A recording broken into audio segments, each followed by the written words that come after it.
तीच माया नंतर गुणमाया झाली 3 गुणानं, आणि त्यानंतर ती जडमाया झाली. असा एक मायेचा विकास सांगितला खाली उत्तरोत्तर. अष्टधा प्रकृती, पराप्रकृती असंही वर्णन केलेलं आहे.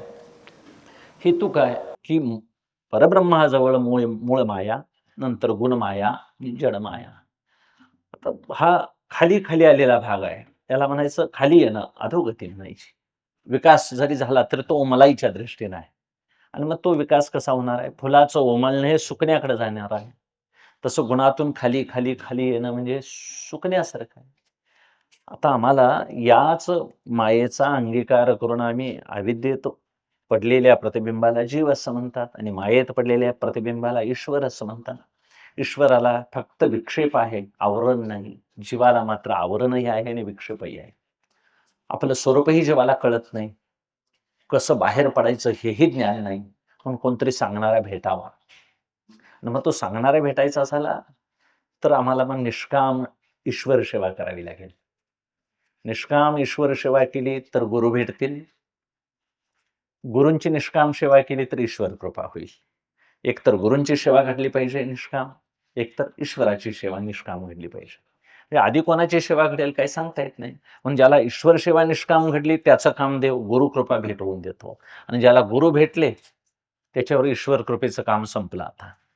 आता त्याने गुरुनी पांडुरंगे भार, तुका म्हणे गुरु कृपेचा आधार पांडुरंगे भार घेतला माझा. माझ्या गुरुकृपेचा सगळा भार माझा पांडुरंगाने घेतला, तुकोबर आहे म्हणतो. आता ईश्वर कृपा संपली, गुरुकृपेचा भाग. गुरुकृपा काय करते, शास्त्र कळवून देतात. काय कळत नाही ते कळवून द्यायचं कार्य करतात. आणि मग आपल्याला कळायला लागलं की मग मीच कोण आहे याची जाणीव होते. म्हणून या 3 गुणातच राहून आपण किती व्यापक आहे एवढं संकुचित नाही व्हायचं. खाली खाली खाली उतरत मी देह आहे या भावनेवर उतरायचं नाही. कारण या गुणाचा स्वीकार करायचा, व्यवहार तर करायचा, पण गुणत्रया ते अविवेरी. या गुणांना नाकारायचं, या गुणांना बाजूला टाकून कसं बाजूला जाता येईल आपल्याला. आणि मग मी देह आहे या भावनेतून बाहेर पडून संकोचोनी कार्य झाला अशी लहान घेई आपोषण ब्रह्मांडाचे. संकोचित होऊन राहायचं नाही, व्यापक असं काय व्हायचं, विशाल दृष्टिकोन. आता विशाल दृष्टिकोन म्हणजे डोळे मोठे करून बघणे असं नाही. विशाल म्हणजे सगळीकडेच त्या परब्रह्माची अनुभूती यायला पाहिजे. आता अनुभूती हा विषय दृष्टीचा नाही, तो आपल्या वैचारिक ज्ञानाचा आहे. आपल्या मनाची तेवढी क्षमता वाढवली पाहिजे, मनात तेवढं देव कळण्याविषयीचं तेज आलं पाहिजे. म्हणून हा मनाच्या विकासाचा भाग आहे, मानसिक उन्नती परमार्थता. मग ही मानसिक उन्नती करून आपली घेत असताना आम्हाला आमच्या आतून प्रेरणा वेगवेगळ्या येतात, त्या आम्हाला त्रास करतात. म्हणून आम्हाला सत्वगुण परमार्थात वाढवायचा आहे, रजोगुण वेळीच तटवून ठेवायचा आहे, तमोगुण तर अजिबात स्वीकारायचा नाही. म्हणजे हे गुण आहेत. या 3 गुण म्हणजे वास्तविक गुण शब्दाचा अर्थ आहे बांधणे. गुण म्हणजे दोरी बांधून ठेवतात ते. तुम्हा आम्हाला जे आमच्या स्वभावानं वेगवेगळ्या माणसांना असं टिकवून ठेवलंय ते त्या गुणानं बांधलेलं आहे, कुणी दोरीनं बांधलेलं नाही. माणसाशी असे का वागतात, तर त्या त्या गुणाच्या प्रभावात आहेत म्हणून वागतात.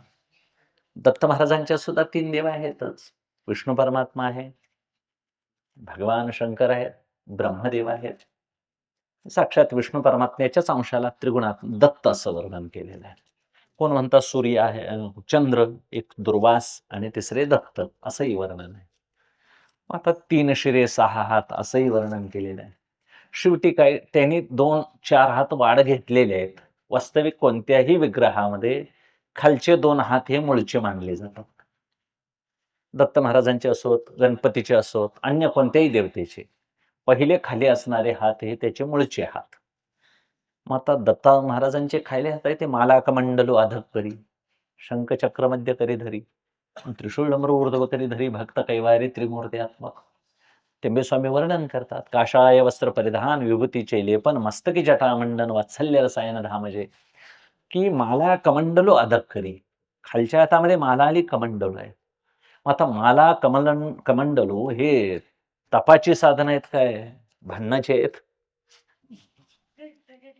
माला जपमाळ हे भांडणासाठी आहे काय, साधनेसाठी? साधनेसाठी. माला कमंडलू हे महाराज तपसाधनेसाठी आहे. भगवान गणेशांचे खायले हात दोन्ही बघा. एक अभयहस्त आहे आणि एक मोदकाचा हस्त आहे. एक वर देणारा आहे आणि एक गोड मोदकाचा आनंद देणारा, प्रसाद देणारा हात आहे. वर एक दात हातात एक परशु धरलेला आहे. असं आहे वर्णन किंवा त्रिशूळ असेल, काय असेल. जे आगाऊ जे हात धरलेले आहेत, जास्तीचे, ते स्वीकारलेले आहेत आणि मूळचे मात्र अजिबात ते नाहीत. म्हणून मूळचा प्रत्येक देवतेचा भाग हा सत्व गुणीच आहे. कोणत्याही देवतेमध्ये ज्ञान देणं हाच त्याचा प्रमुख भाग आहे.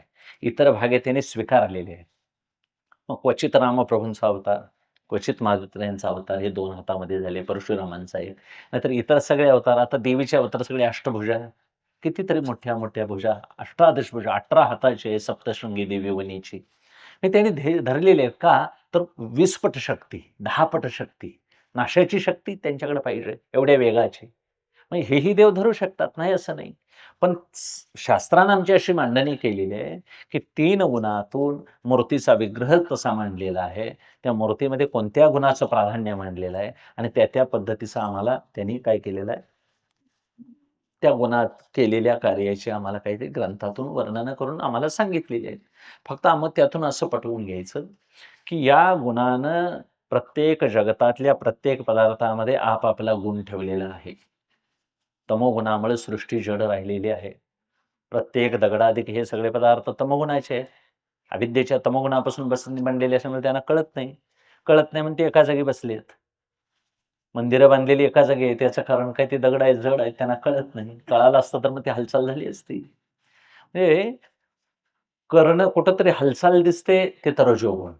जिथं काहीच हालचाल दिसत नाही, तिथं तमोगुण. आणि जिथं कळतं, ज्ञान होतं, तिथं सत्वगुण. हे गुणाचे काय आहेत? प्रभाव आहेत.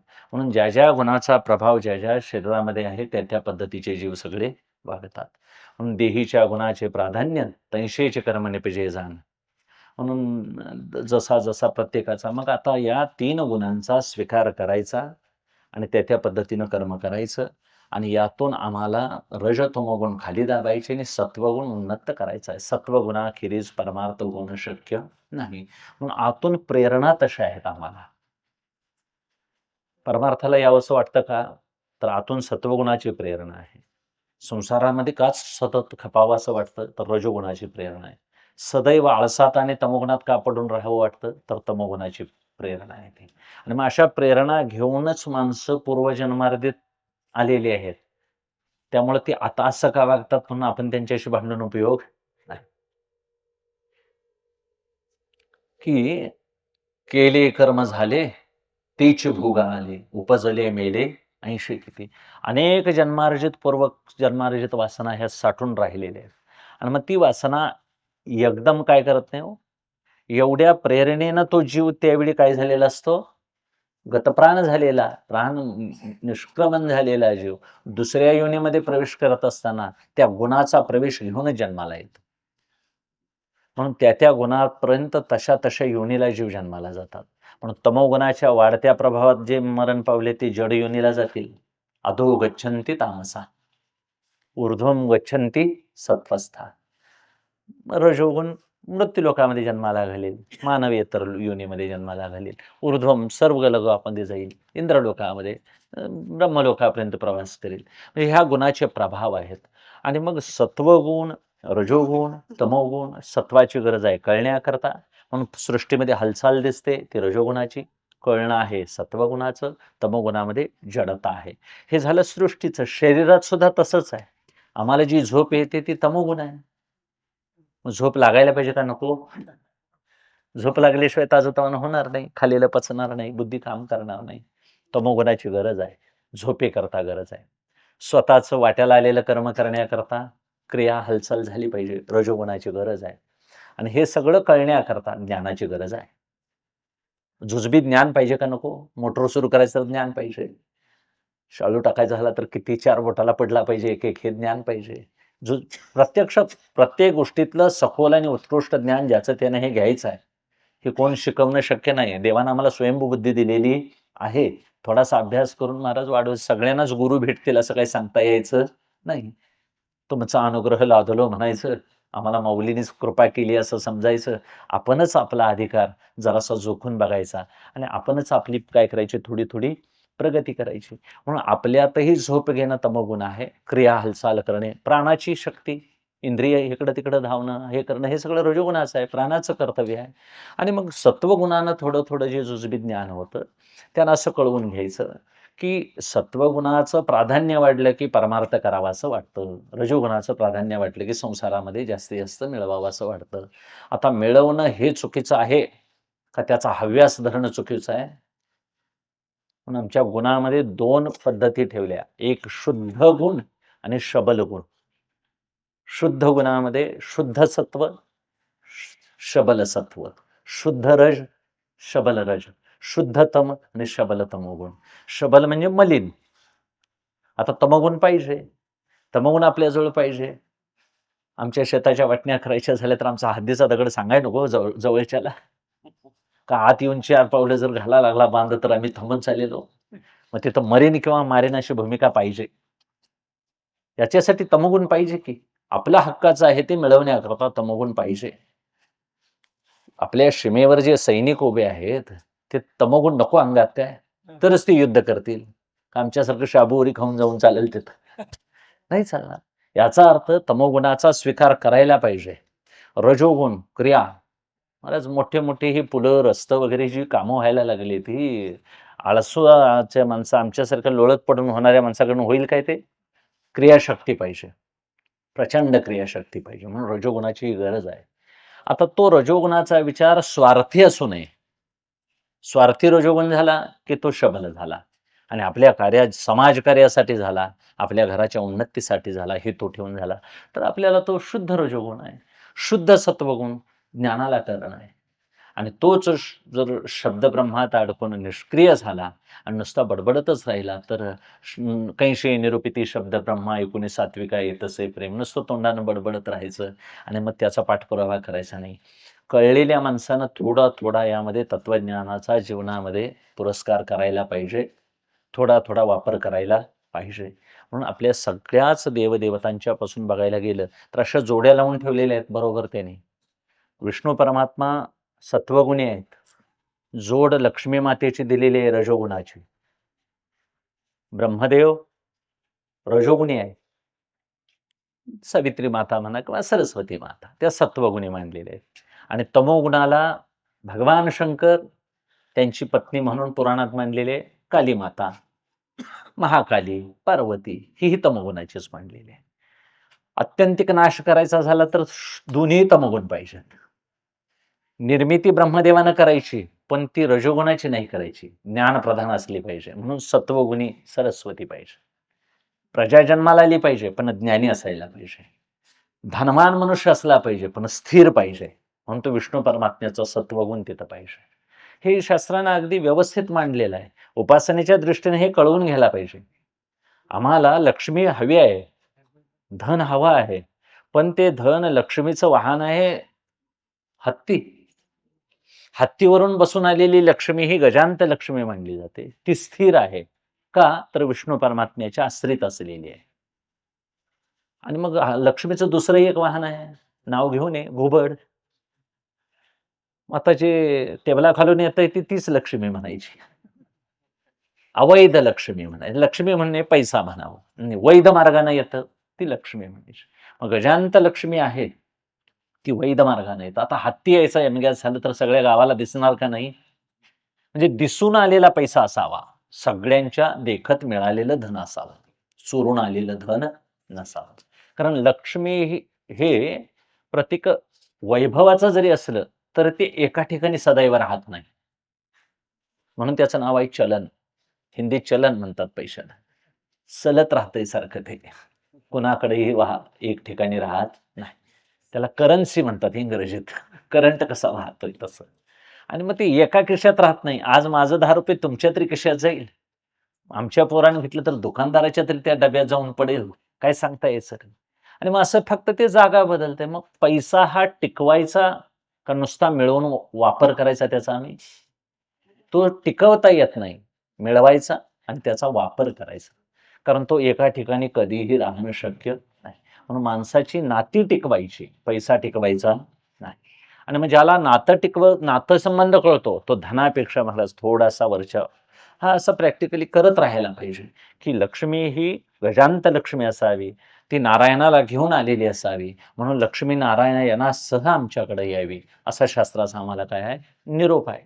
हेतू इतकाच, प्रत्येक गोष्ट अशी असावी, ज्ञानप्रधान संतती असावी, आपल्याजवळ सुख असावं, हे आनंददायक असं असावं, ते दुःख मिश्रित असू नये. म्हणून प्रत्येक सरस्वती मातेची उपासना, लक्ष्मी मातेची उपासना, नारायण परमात्म्याबरोबर असावी. पण अगदी दत्त महाराजांचा मंत्रही तसाच आहे, दिगंबरा दिगंबरा श्रीपाद वल्लभ दिगंबरा. दिगंबर म्हणजे दिग म्हणजे दिशा, अंबर म्हणजे वस्त्र. ज्याने आपल्या अंगावर दिशेचंच पांघरून घेतलेलं आहे, असे निर्वस्त्र असणारे अवधूत. आता त्यांना कपडे घालाय नाहीत म्हणून ते नाहीत घालायचं नाही. त्यांचं अवधूत सगळे विकार धुवून गेलेले आहेत. कपडे घातलेले आहेत त्यांनी, पण शुद्ध चित्त आहे मूळचंच ज्यांचं. अवाप्त सकळ काम, ज्यांच्या इच्छा शिल्लक राहिलेल्या नाहीत. असे अवधूनोती ती अवधूत, सगळे दोष ज्यांनी धुवून घालवलेले आहेत. अशा अवधूत दत्त दिगंबरांना दिशा हे अंबर आहे. पाणी पात्र दिगंबरा हस्त करा सारिके.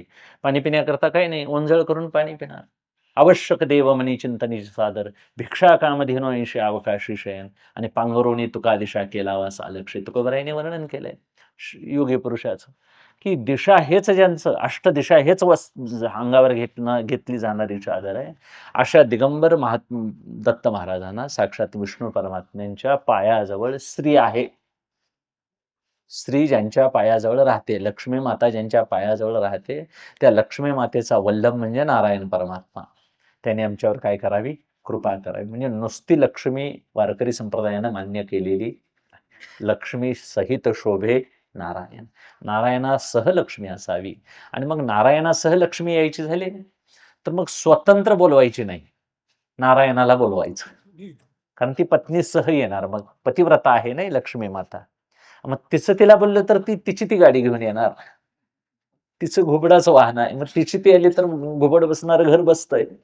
आणि मालकासकट बोलले तर मग गरुडावर बसून येणार, कारण मालक म्हणणार तुझी गाडी बाजूला ठेव, माझ्या गाडीतनं जाऊया आपण दोघं. म्हणून लक्ष्मी सहित नारायण आले पाहिजेत. आणि त्या लक्ष्मी नारायणाचं प्रतीक अनघा लक्ष्मी म्हणून एक वर्णन आहे महाराज, तोही दत्त महाराजांचा अवतार आहे. असे 24 अवतार सांगितले, काही अंश अवतार सांगितले. दत्तात्रेय मूर्ती ही अनेक, रामविजयात श्रीधर स्वामी असं सांगतात की अवतारही उदंड होती, सवेची मागुती विलिया जाती, तैशी नव्हे दत्तात्रेय मूर्ती नाश कल्पांती अशेना. अविनाश अशी दत्त महाराजांची काय आहे, सगळा त्यांचा महिमा बघायला गेलं तर चिरंजीव आहे. स्मृतृगामी म्हणजे स्मरण केल्याबरोबर प्रकट होणारे आहेत. अशा दत्त महाराजांची उपासना करायचं तर ज्ञानस्वरूप त्यांचं कळावं, त्यांच्याकडून आम्हाला फक्त ज्ञानदान व्हावं. त्यांनी कोणत्याही संप्रदायाला ज्ञानाचंच दान दिलेलं आहे. आमच्या नवनाथांना त्यांनीच दान केलं, अनेक सिद्ध पुरुषांना त्यांनीच दान दिलं. श्रीपाद वल्लभ अवतारात, सरस्वती लक्ष्मी आपल्या नरसिंह सरस्वती स्वामी अवतारात अनेकांना त्यांनी ज्ञानदान, यदूला, अलर्काला, सहस्रार्जुनाला अनेकांना त्यांनी ज्ञानदान केलं. नाथ महाराज सुद्धा सांगतात, जो निर्गुण निराभास, जिथून उद्भव शबल ब्रह्मास, आदिनारायण म्हणती जास्तो सर्वास आदि गुरु, तयाचा ब्रह्मानुग्रहित ब्रह्मा अत्रिसुपदेशित, अत्रिपाद प्रसादित श्री अवधूत दत्तात्रेय. दत्तात्रेय परंपरा, सहस्रार्जुन यदू दुसरा, आणि जनार्दन शिष्य तिसरा केला खरा कलियुगी. आणि जनार्दन कृपेस्तव जाण समूळ निरसले भवबंधन, एका जनार्दनी शरण झाली संपूर्ण परंपरा. नाथ महाराजही अगदी आवडीनं परंपरा सांगतात. दत्त महाराज हे आम्हाला वारकरी संप्रदायाला छेद देणारी साधना नाही, आम्हाला पूरक अशी साधना आहे. पण कोणत्याही साधनेचा उच्छेद न करता आपण त्यांचा मूळ काय, त्यांची कल्पना कळवून घ्यायची आणि समन्वयानं सगळ्यांनी त्यांची साधना करायची आणि आपला उद्धार करून घ्यायचा. म्हणून सगळं जग त्रिगुणात्मक जरी असलं तरी आपणही आपल्याला जे कर्म आपण स्वीकारलेलं आहे ते कर्म असते असते करत असताना ते निरपेक्ष भावनेनं कसं करता येईल. आणि मग यातून आम्हाला साध्य करायचं आहे एक आत्मसुखांतरी संभाषणी, आत्मसुखावर आम्हाला रोख ठेवायचा आहे. आम्हाला तर प्रेरणा दाबायची आहेत. मग आता रजोगुणाची प्रेरणा मिळवायची आहे, तमोगुणाची प्रेरणा आळसात पडणारी आहे, सत्वगुणाची प्रेरणा ज्ञानाची आहे. आणि मग आम्हाला ही सगळी संगती कशाच्या आधारे, तर त्या त्या प्रेरणा आतून उद्भूत होतात. मग ती प्रेरणा आपल्या हिताची असेल तर ती आपण स्वीकारायची, त्रास करणारी असेल तर ती टाळायची. हितच साधना फक्त वापरायची. साधना काय त्याच्यासाठी अट्टहास करावा लागत नाही.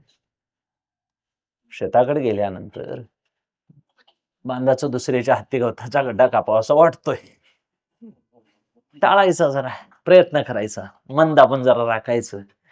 असं असते, असते, असते, असते बदल, बदल करत आणायचा. टीका म्हणून बोलतोय असं नाही, वाटतंय तसं. जे नको ते करावं तिकडं मन धावतंय. अनेक जन्माचे संस्कार आहेत. वासना यालाच म्हटलं. वासना शब्द महाराज गलिच्छ झालाय. वास्तविक शास्त्राची वासना चांगली आहे. देव बघण्याची वासना चांगली आहे.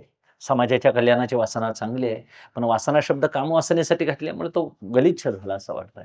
पण प्रत्येक जीवाला थोडे-थोडे संस्कार आहेत पूर्वजन्मीचे आणि ते कसे वाढवता येतील म्हणून वाईट सवयी असते टाकायच्या आहेत आणि चांगल्या सवयी आपण जोडून घ्यायच्या आहेत. याच्याकरता आम्हाला काय करावं लागेल? ह्या गुणांना कळवून घ्यावं लागेल. तमोगुणाचा वापर करायचा, पण तो शुद्ध तमोगुण वापरायचा. रजोगुणाचा वापर करायचा, शुद्ध रजोगुण. मला सांगा, भगवान श्रीकृष्ण परमात्मा हे निरुपाधिक ब्रह्माचाच अवतार आहे. पण मथुरेवर जरासंधाने 17 वेळा स्वाऱ्या केल्या.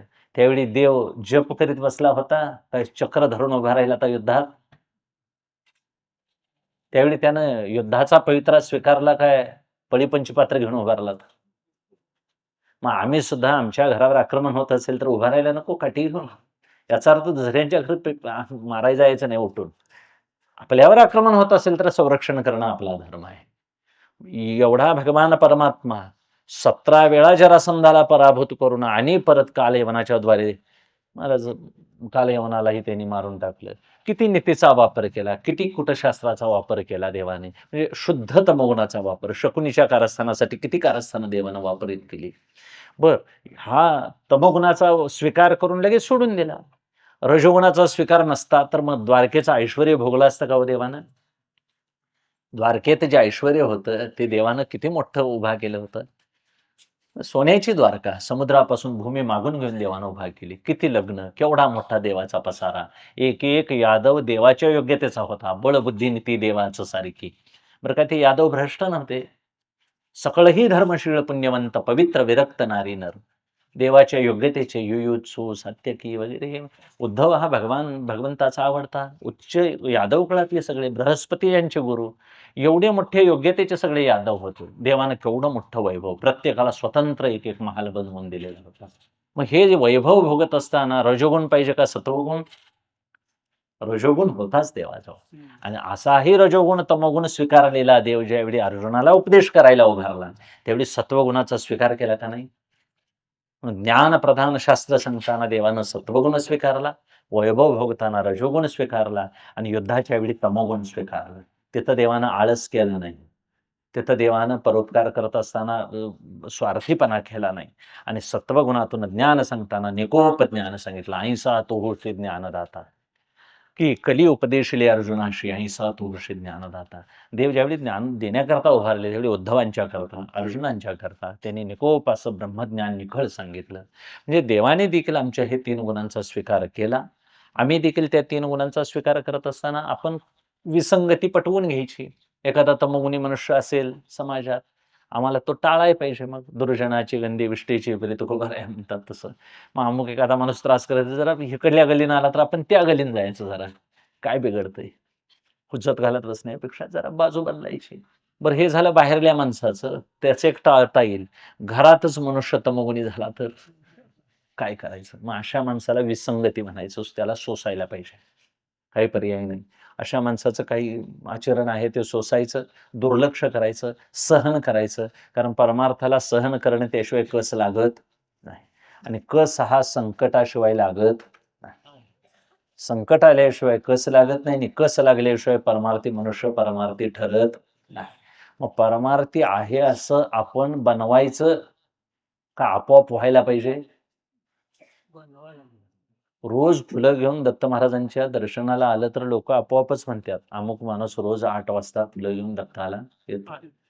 आज कुठं आलं नाहीत असं लोक म्हणतात. काय ते आपण रोज असं म्हणायचं फुलं घेऊन चाललोय, लोकांनी सांगत यायचं गलीनं असं. मग हे तयार करायची प्रतिमा का व्हायला पाहिजे? वास्तविक होऊही नये आणि करावी गरजेची नाही सोडा. पण झालेली काही वाईट नाही. तुकोबारायांचा परिचय सगळ्या जगाला सर्वमान्य संत म्हणून झाला. तुकोबारायांनी काय संतपणा मिळवण्यासाठी नामधार साधना केली नाही. म्हणजे आम्ही देखील ही साधना करत असताना आत बदल होत गेले की आपोआप उंची मनाची वाढत जाते आणि मनाची उंची वाढवणे हाच परमार्थ आहे. शरीर काय उंची वाढणं शक्य नाही आहे, त्याच अवस्थेत राहील, काळ आला की घेऊन जाईल. मनाची आपली काय करायची आहे, जराची उन्नती वाढवायची. म्हणजे आमचं जे जीवन आहे थोडासा दर्जा वाढला पाहिजे. दर्जा वाढला पाहिजे म्हणजे असं गोरोगोमटं व्हायला पाहिजे, असं चकचकीत कपडे घालायचे असलं नव्हे. हे दाखवायचं प्रदर्शन आलं. आतून मन असं सशक्त बनत गेलं पाहिजे. सहन करण्याची क्षमता वाढली पाहिजे. वैभव असलं तर ते वैभव असलं तरी काय हरकत आहे? ते दाखवायला पाहिजे असं कुठं आहे? श्रीमंती असावी का दिसावी? ज्ञान असावं का दिसावं? असावं. असलेलं उपयोगाला आहेच की. दिसलं ते दाखवण्यासाठी मग त्याचं प्रदर्शन होतंय आणि मग दाखवण्यासाठी मग काय होतं? रजोगुण होतो. तिथं काहीतरी दर्शनी बाजू होऊन निघून जाते. हेतू काय? 3 गुणांचे वेगवेगळे विचार केले तर 3 गुण शुद्ध वापरले तर आम्हाला चांगले आहेत आणि शुद्ध गुण जर मलिन वापरले तर आम्हाला परत परत जन्माला यावं लागेल. म्हणून या गुणत्रयाची अशी सांगड आहे की शुद्ध तमोगुण, शुद्ध रजोगुण आणि शुद्ध सत्वगुण हे आमच्या कामाचे आहेत. मलिन मात्र अजिबात कामाचे नाहीत. मग या गुणत्रयात राहायचं, पण तरी देखील वेळ प्रसंगी असा स्वभाव सहन करत, करत, करत असा ठेवायचा, की शम, दम, श्रद्धा, समाधान, तितिक्षा असा एक दिवस सहज स्वभाव होऊन गेला पाहिजे. जगानं आपल्याविषयी कपट मार्गानं बोललं तरी आपल्या वृत्तीत बदल पडला नसला पाहिजे. दुसऱ्याविषयी आपला कपट उन्मत्त झालं म्हणजे मत व्यक्त झालं नसलं पाहिजे. यस्मान्नो उद्विजते लोको लोकांनो द्विजते चया हर्षामर्ष भयद्वय गुरु. हं. असं हर्षामर्ष अनुकूल प्रतिकूल यात मन अजिबात अडकता कामा नये. कुणी आपल्याची स्तुती केली तर हर्ष होता कामा नये. कुणी त्याचा निंदा आमची केली तर आम्हाला याच्या पलीकडं मन गेलं पाहिजे. असं मन सशक्त करायचं आहे आणि असं मन सशक्त झाल्यावर ते मन देवात मिसळायच्या योग्यतेचं होतं. कारण देवाने तसेच व्यवहार केलेले आहेत. कारण शेवटी मन हेच देव होणार आहे. मन म्हणजेच पर्यायानं वृत्ती. वृत्तीच ब्रह्मामध्ये लय होणार आहे आमची. का शरीराचा लय होतोय ब्रह्मामध्ये. शरीर इथंच पडून राहील. म्हणून ज्यानं परमार्थ करायचा आहे ते मन सशक्त बनवायचं आहे आणि त्या मनाला या 3 गुणातून कारण ते अज्ञानाचं कार्य आहे. ते सूक्ष्म शरीर म्हणतात. हे स्थूल शरीर आलं आणि हे स्थूल शरीर मी नसो सूक्ष्म शरीर आहे. ते तर्कानं, अनुमानानं तेही माझं नाही असं कळवून घ्यायचं. मी, माझे, हे न करी असा कर्तृत्वाची भावना वाहतात माणसं. माझ्यामुळे हे होतंय. अशी सदैव कर्तृत्वाची भावना वाहत राहणे यालाच अहंकार म्हणायचा. मी आणि माझं, मी आणि माझं. आणि मी म्हणजेच अहंकार. अहंकार म्हणजे तर काय पर्यायानं चिदाभास त्याला जीव असं म्हणतात. आत मी आहे असं सदैव जीव वृत्तीवरती वास्तव स्वरूपानं तो देवच आहे. पण स्वभावाचा आम्हाला काय लागलेला आहे, उपाधी लागलेला असल्यामुळे त्या उपाधीमुळं त्या उपाधीत आहेत 3 गुण आणि मग त्या गुणासारखा स्वभाव होतो. मग स्वभावानं बघायला गेलं तर आम्ही देवाशी मिळत नाही. पण स्वरूपानं आम्ही देव आहोत. म्हणून उपाधीसह जीव देव होणं शक्य नाही कधीही. म्हणून आपण वाहणाऱ्या ह्या सगळ्या प्रवाहामध्ये या जगामध्ये असं समजायचं प्रत्येक माणसाचा हा माणूस अमुक असा आहे, तमुक असा आहे, असा भेद करत बसायचं नाही. कळवून घ्यायचं. हा असा का वागतोय? तमोगुणाची प्रेरणा आहे म्हणून. आपण समजायचं. हा असा का वागतोय? रजोगुणाची प्रेरणा आहे. आता त्याचा स्वभाव बदलणं हे त्याचं काम आहे का आमचं काम? आम्ही आमचं बदलणं हे आमचं काम आहे. म्हणून रजो तमोगुणातल्या प्रत्येकाचे व्यवहार दिसले तर आपण असं व्यग्र व्हायचं नाही. आता त्याच्या मागे मात्र भगवंत आहे हे विसरायचं नाही. प्रत्येकाच्या स्वभावाच्या मागे चैतन्य आहेच. प्रत्येकाच्या अंतःकरणाच्या मागे चैतन्य आहेच. अंतःकरण पुढं वृत्ती आणि मागं चैतन्य. मग आम्हाला सवय आहे पुढं धावायची. वृत्तीनं व्यवहार करायची सवय आहे. मागं कधी वळलोय आम्ही? आपुलेने भारे श्रीरंगी डोलत गेले तवा अवचिते पाचारिले पाठीमोरे ज्ञानोबराय म्हणतात.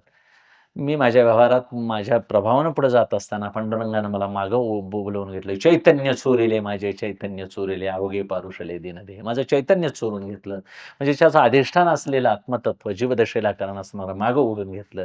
आता वृत्तीचा व्यवहार होणं शक्य नाही. नुसती वृत्ती कशी व्यवहार करेल? मग त्या वृत्तीनं माणसं व्यवहार करतात. ती वृत्ती 3 गुणाच्या अखत्यारीत आहे. म्हणून असं आपण पटवून घ्यायचं. गुणाने होणारे व्यवहार हे मायाकृत आहेत, बाधित आहेत, परिणाम करणारे आहेत. चैतन्य मात्र फक्त त्याला साक्षी आहे आणि आता त्या साक्षी चैतन्यालाच ईश्वर भाव, त्यालाच ब्रह्मभाव म्हणतात. ते मूळ आपलं स्वरूप आहे. असं कळाल्यानंतर कोणाही जीवाचा न घडो मत्सर वरम सर्वेश्वर पूजनाचे. देवच आहे, फक्त उपाधीनं तो तसा बडबडतोय असं समजायचं. मग त्यानं बोललेलं उगाच कानावरनं घालून ऐकल्यासारखं करायचं आणि सोडून द्यायचं. आपण तिथनं बाजून होजत घालत बसू नये. म्हणून असे जे जे भेटे भूत ते मानिजे भगवंत असं म्हणायचं. मग तिथं कोण भेटलं? तुका म्हणे सर्प विंचू नारायण वंदावे दुरून शिव नये. सर्प विंचू हे भेटले तर काय त्याला पूजा करायला जायचं नाही. हे नारायणाचं रूप आहे म्हणायचं, सोडून द्यायचं. गाढवाचा उपकार म्हणून पूजा करायला जाऊन झालेलं, लात मारली म्हणजे ते फोडून टाकेल तोंड आपलं. म्हणून आपण त्याच्यामध्ये असं समजायचं की त्या त्या गुणाचे तेथे आविष्कार प्रत्येक जीवामध्ये आहेत. तसं आमच्यामध्ये सुद्धा मी आणि माझे म्हणणारा हा एक स्वार्थी रजोगुणाचा काय आहे प्रभाव आहे. आणि तो रजोगुणाचा प्रभाव असते असते असते विचारानं कमी करायचा. मी माझे हे न करी, हा स्वार्थी विचार आहे. शरीर म्हणजे मी आणि मी संबंधानं ही सगळी माझी आहेत. आणि मग या मी आणि माझे या अहम आणि ममाध्यासामुळं आपलं आत्मस्वरूप आम्हाला मात्र ते सुखरूप असून कळेनासं झालेलं आहे. म्हणून मी आणि माझ्यामध्ये मशगूल फारसं व्हायचं नाही. अहम कार्याध्यास म्हणावा आणि त्याला कारणाध्यास असलेला अज्ञान आहे. आणि अज्ञान म्हणजे न कळणे, ती कुठाशी गोष्ट आहे? अज्ञान नावाचं कुठलं गाव आहे?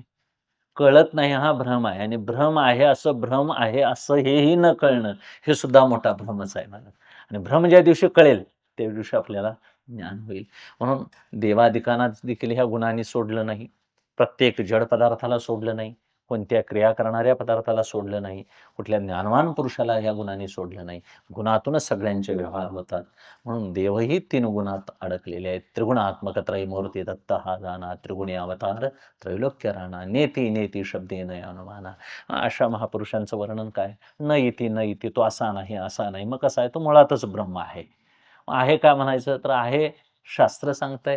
काही वर्णन करता येत नाही म्हणून त्या तत्वाचं शब्दानं वर्णन करता येतं म्हणून यतो वाचो निवर्तन्ते प्राप्य मनसा असं. आणि तोच दत्त भगवान 3 शिर 6 हातानं समोर उभा राहिला, आविर्भूत झाला. तोच माझ्या सबाह्य अभ्यंतरामध्ये आहे असं पटवून घ्यायचं. म्हणून मी माझे याचा त्याग करणं म्हणजे साक्षात दत्त महाराजांचं स्वरूप आपल्याला कळणं आहे. यात एक कळलं पाहिजे, हे मिथ्य आहे आणि एक सत्य आहे. म्हणून असं निस्त्रैगुण्यो भवार्जुन, प्रत्येक होणारी चेष्टा ही गुणातूनच होते. आणि हे गुण ज्यावेळी आपल्याला काय समबल राखता येतील आणि मग हे नाही राखता आले तर ज्ञानोबा सांगतात, बीज मोडे झाड होय, झाड मोडे बीजी समाय 80 नि कल्पकोटी जाय परी जाती न नशे. वृत्त्यांशी मन धरती मनाऐंशी क्रिया करती केल्यावरती मरती मरो निदेहे. आणि मग झाडाचं बी पडले की परत झाड उगवतंय, परत ते उगवून असं सदैव किती वेळा जन्मा यावे किती व्हावे. मग कोटी जन्म झालं तरी हा मात्र प्रसारा. म्हणून गुणात एकदा अडकलेला जीव कोणत्या योनीत कोणत्या जन्माला जाईल सांगता यायचं नाही. प्रत्येक जन्मात जाईल तो संसार त्याच्या आवडीचाच असल्यामुळं त्या प्रेरणा घेऊनच जन्माला येत राहतो. असा असंख्य जन्म तो प्रवास करीत राहतो. म्हणून असते असते आम्ही तमोगुणातून रजोगुणातून रजतमोगुण दाबून सत्वगुणात आलो पाहिजे. आणि सत्वगुणानं ज्ञान संपादन करून ते सत्व इतकं शुद्ध सत्व अंतःकरण वृत्तीत जपायचं की त्या सत्वानं आपल्याला ओळख व्हावी. मी ब्रह्मरूप आहे, अहम ब्रह्मास्मी, भीम ब्रह्मा आहे असं कळालं. आणि आता कळाल्यानंतर मग काय करायचं? तो सहज भाव जरी झाला तरी आता गप्प बसायचं नाही. आता सुना आल्या घरामध्ये, सासूला आता काहीच काम नाही, काहीच काम नाही म्हणजे त्याने उठायचं सुद्धा नाही काय, पण तांब्या सुद्धा उचलायचा नाही, काहीतरी काम करायचं. मग आता दिवसचारी खेळीमेळी. म्हणजे कितीही मुक्तीचा आम्ही विचार केला तरी देखील आम्हाला शेवटी सगुण ईश्वराची उपासना केल्याशिवाय आमच्या ज्ञानाला गोडी येणं शक्य नाही. तुपात तळलेली जरी जिलेबी असेल, साजूक तुपात, तरी गोड लागायची झाली तर साखरेच्या पाकात टाकायला पाहिजे का नको?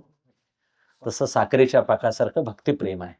पण तोच दत्त भगवान महाराज बाळरूपानं अनुसूया मातेच्या आश्रमात आला, तिच्या अंगाखांद्यावर खेळला. काय पातिव्रत्याचं तेज असेल, काय अत्रे महाराजांची उपासना दांडगी असेल, तोच श्रीपाद वल्लभाच्या रूपानं आला. आमच्यावर केलेले उपकार आहेत महाराज, दत्त संप्रदायाचे अमाप उपकार आहेत. नाथ महाराज दत्त संप्रदायाचा केवढा मोठा महिमा गातात. एका जनार्दनी दत्त वसो माझ्या हृदयात. ज्ञानोबा सांगतात, पैल मेरूच्या शिखरी एक योगी निराकारी मुद्रा लावणी खिचरी प्राणायामी बैसला. ध्यान गोदावरीच्या तरी स्नान केले पंचाळेश्वरी, ज्ञानदेवांच्या अंतरी दत्तात्रेय योगी. किंवा धरी अवतार विश्वतारावया आत्रीच्या अनुसया गरोदर नाथबाबा वर्णन करतात. म्हणजे किती असं वर्णन आमचं तोंड भरून ज्ञानोबारायांनी, तुकोबारायांनी, नाथांनी, नामदेवरायांनी, दत्त महाराजांचं वर्णन केलेलं आहे. म्हणजे कोणत्याही संप्रदायाला छेद न देता आपण त्या संप्रदायाचा अभ्यास करून बारकाव्यानं त्याची काही सूत्र असतील, काही मंत्र असतील, शास्त्र असतील, परिचित आपल्याला प्रचिती यावी त्याच्यासाठी साधना करावी लागेल, थोडंसं सहन करावं लागेल, कष्ट करावं लागेल. 12-12 वर्षाचा काळ असतो, तेवढी साधना करावी लागेल. लवकर कसं फलद्रूप होईल? थोडासा काळ द्यावा लागेल. म्हणून आम्हाला देखील साधना करत, करत राहूया. एक दिवस आम्हाला दत्त महाराजांचं ते स्वरूप कळावं आणि आमचा उद्धार व्हावा. हेतू इतकाच, आम्हाला सगुण साक्षात्कार होईतोपर्यंत आमची उपासना फलद्रूप करून घ्यावी. कारण दत्त महाराज दान देणारे आहेत. चिरंजीव अशी देवता आहे. अनेक सप्त चिरंजीव आहेत. मारुतीरायांची ही अशीच उपासना आहे महाराज. धड साधू म्हणता येत नाही, धड देव म्हणता येत नाही. दत्त महाराजांना देव म्हणावं तर ज्ञानाने इकडे बघायला गेलं तर त्यांनी कुठे युद्ध करून कोणाला मारलंय दत्त महाराजांनी? नाही. साधू म्हणून उपदेश केलेला आहे. आज तागायती देवता अव्याहत हे कार्य करत चाललेले आहे. म्हणून त्यांच्या निमित्तानं हे पर्वकाळ असे साजरे होत जाणं, गुरुचरित्राची पारायणं, दत्तप्रबोध, दत्त महात्म्याची पारायणं करत राहायचं. त्यानं चित्ताची शुद्धी होते. चित्तशुद्धी म्हणजेच महाराज विकाराच्या गोष्टी निघून जाणं आणि चित्त शुद्ध झालं की मग तो व्हायचं ते त्याच्या हातात आहे. तो करतोच, त्याला कळतंय, ते सांगावं लागत नाही. आणि जिथं सांगावं लागतंय तिथं ते मान्य झालेलं. शरणागती म्हणजे काय? मी असा झालोय म्हणून सांगायला लागतंय. कागदपत्र तयार झाली की सह्या करता येतच.